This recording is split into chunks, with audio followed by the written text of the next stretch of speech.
Hello everyone, நான் மருதமணியன் பேசுகிறேன். நீங்கள் புதுசாக துபாய்க்கு வேலை தேடி வரீங்க அப்படின்னா துபாயில் இருக்கக்கூடிய சிம் நெட்வொர்க்கை பற்றி கண்டிப்பாக நீங்கள் தெரிஞ்சுக்கணும். அது ஏன்னு சொல்லிட்டு வீடியோவில் டீட்டெயிலாக பார்ப்போம். அங்கே வீடியோக்குள்ளே போகலாம். நம்ம ஊரில் வோடஃபோனு, ஏர்டெல், ஜியோ அப்படிங்கிற மாதிரி இங்கே வந்து 2 சிம் நெட்வொர்க்கு தான் இருக்குது. ஒன்று வந்து எட்டிசெலட்டு, இன்னொன்று வந்து டியூ. ஒரு சிம் வாங்குறதுக்கு வந்து நம்மளுக்கு தேவையான ஆவணங்கள் என்னென்னு சொல்லிட்டு பார்ப்போம்.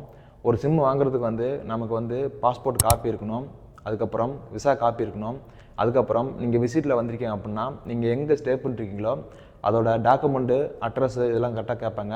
ஸோ அதெல்லாம் வேணும். சரிப்பா, ஒரு வகையாக சிம் வாங்கியாச்சு. நம்ம ஊர் நெட்டு பேக்கேஜுக்கும் இங்கே துபாய் நெட்டு பேக்கேஜுக்கு வந்து என்ன டிஃப்ரெண்ட்டுன்னு சொல்லிட்டு பார்த்துருவோம். நம்ம ஊரில் வந்து ஏர்டெல், ஜியோ, அதுக்கப்புறம் வோடஃபோன் இருக்குது. ஸோ இந்த மாதிரி நெட்வொர்க்குலாம் வந்து ஒரு நாளைக்கு 1 ஜிபின்னு சொல்லிட்டு 30 நாளைக்கு 30 ஜிபி பயன்படுத்துகிற மாதிரி இருந்தால் மேக்ஸிமம் 300 ரூபாய் இல்லைனா வந்து 400 ரூபாய் தான் ஆகும். ஸோ இதுலேயே வந்து நம்ம 5G வந்து அன்லிமிட்டட் பயன்படுத்திக்கலாம். ஸோ இந்த மாதிரி பேக்கேஜ் வந்து நம்ம ஊர் சிம் நெட்வொர்க்கு இருக்குது. எட்டிசெலட் சிம்மில் வந்து ஒரு நாளைக்கு 1 ஜிபின்னு சொல்லிட்டு 30 நாளைக்கு 30 ஜிபி இருக்குது. இது வந்து 45 திராம்ஸுக்கு வந்து ஆக்டிவேட் பண்ணுற மாதிரி இருக்கும். 45 திராம்ஸை நம்ம ஊருக்கு கணக்கு பண்ணோம் அப்படின்னா ஒரு மாதத்துக்கு வந்து 1000 செலவு பண்ணுற மாதிரி இருக்குது, சாதாரண ஒரு நெட்டுக்கு மட்டும். அதுவும் ஒரு நாளைக்கு 1 ஜிபி மட்டும் தான் பயன்படுத்துகிற மாதிரி இருக்கும், பார்த்துக்குங்க. அதுவே நீங்கள் டூவில் வந்து பார்த்தீங்க அப்படின்னா 65 திராம்ஸில் வந்து நெட்டு பேக்கேஜ் இருக்குது. இதில் வந்து நம்ம ஊர் ரூபாய்க்கு வந்து கவுண்டிங் பண்ணோம் அப்படின்னா 1500 ரூபாய் வருது. இந்த மந்த்லி நெட்டு பேக்கேஜ் வந்து உங்களுக்கு வந்து அதிகமாக இருக்குது, விலை அதிகமாக இருக்குது, இதோட கம்மியாக நெட்டு பேக்கேஜ் இருக்கா அப்படின்னு கேட்டால் இருக்குங்க. அது என்னென்னு பார்த்தீங்க அப்படின்னா ஒய்ஃபை. துபாயில் எல்லா ரூம்லேயும் வந்து ஒய்ஃபை ஆப்ஷன் இருக்குது. இந்த ஒய்ஃபை வந்து மேக்ஸிமம் வந்து 30 கிராம்ஸில் கிடைக்கும்.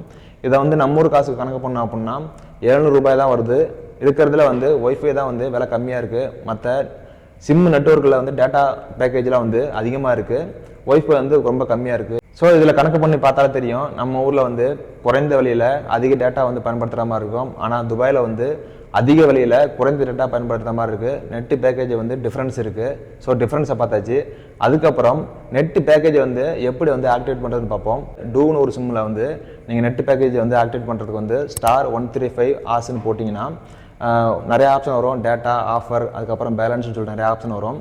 இந்த ஆப்ஷனில் வந்து 8வது ஒரு ஆப்ஷன் இருக்குது. அது என்னென்னு பார்த்தீங்க அப்படின்னா கேம்ப் இன்டர்நெட் பிளான் சொல்லிட்டு ஒரு ஆப்ஷன் இருக்குது. இதுக்கு ஏன் கேம்ப் இன்டர்நெட் பிளான் சொல்லிட்டு பேர் வச்சாங்க பார்த்தீங்க அப்படின்னா, நீங்கள் கேம்ப் ஏரியாவில் இருக்கீங்க அப்படின்னா உங்களுக்கு அன்லிமிட்டட் டேட்டா கிடைக்கும். இதே நீங்கள் அவுட் சைடில் இருந்தீங்க அப்படின்னா ஒரு நாளைக்கு 1 ஜிபின்னு சொல்லிட்டு 30 நாளைக்கு 30 ஜிபி இந்த மாதிரி கிடைக்கும். இதை வந்து நீங்கள் 65 திராம்ஸுக்கு வந்து ஆக்டிவேட் பண்ணுற மாதிரி இருக்கும். உங்கள் சிம்மில் வந்து நீங்கள் பேலன்ஸ் வந்து ரீசார்ஜ் பண்ணி வச்சுக்கணும். புதுசாக நீங்கள் துபாய்க்கு வேலை தேடி வரீங்க அப்படின்னா சிம் நெட்வொர்க்கை பற்றி தெரிஞ்சுக்கிறதுக்கு முக்கியமான காரணம் இதுதான். ஸோ இதெல்லாம் உங்களுக்கு தெரிஞ்சுது அப்படின்னா டேட்டாக்காக நீங்கள் அதிக செலவு பண்ண தேவையில்லை, உங்கள் பட்ஜெட்டுக்கு ஏற்ற மாதிரி வந்து நீங்கள் செலவு பண்ணிக்கலாம். ஸோ இந்த வீடியோ வந்து உங்களுக்கு யூஸ்ஃபுல்லாக இருந்துருன்னு நினைக்கிறேன். இந்த வீடியோ யூஸ்ஃபுல்லாக இருந்துச்சு அப்படின்னா நம்ம பேஜை ஃபாலோ பண்ணுவாங்க, ஃபாலோ பண்ணிங்க. அடுத்த வீடியோவில் பார்க்கலாம். பாய்.